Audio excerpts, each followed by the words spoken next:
मरहबा। आज आपकी online class का आगाज़ हो रहा है जिसमें आप जो है नज़म पढ़ेंगे दुनिया इस्लाम। दुनिया इस्लाम आपकी किताब के सफ़ा नंबर 132 में मौजूद है। इसके शायर का नाम है अल्लामा इकबाल। अल्लामा इकबाल, इस नज़म में अल्लामा इकबाल इत्तेहाद की अहमियत बयान कर रहे हैं कि ये मगरिब की साजिश थी कि इन्होंने मुसलमानों के दरमियान फूट डलवाई और इन्हें ग्रोहों में और फ़िरक़ों में तकसीम कर दिया। अंग्रेज़ बर सग़ीर में तिजारत के गर्ज़ से दाखिल हुए और आहिस्ता आहिस्ता इन्होंने पूरे बर सग़ीर पर कब्जा जमा लिया।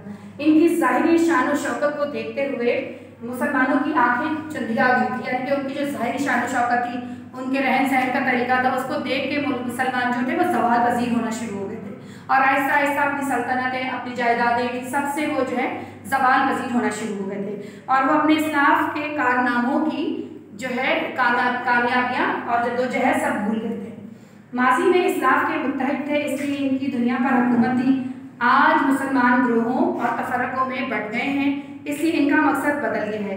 मुसलमानों को चाहिए कि वो रंग व नस्ल के फ़र्क को भूल कर मुत्तहिद हो जाएं और अल्लाह की रस्सी को मजबूती से थाम लें। ठीक है, इस नज़म के कुछ मुश्किल अल्फाज हैं, जैसे कि यहाँ लिखा हुआ है अराबी का मतलब होता है अरबी। इम्तियाज़ रंगो हों, यानी कि रंगत और नस्ल की बुनियाद पर फ़र्क करना। गास कहते हैं एक हथियार, यानी कैंची या कोई भी ऐसा जो होता है ना, उसमें आता है गास। कमाह का, जो कि इसका हक है। काशगर चीन का एक शहर है, उसका नाम है काशगर। मिल्लत बेज़ा यानी मुसलमान।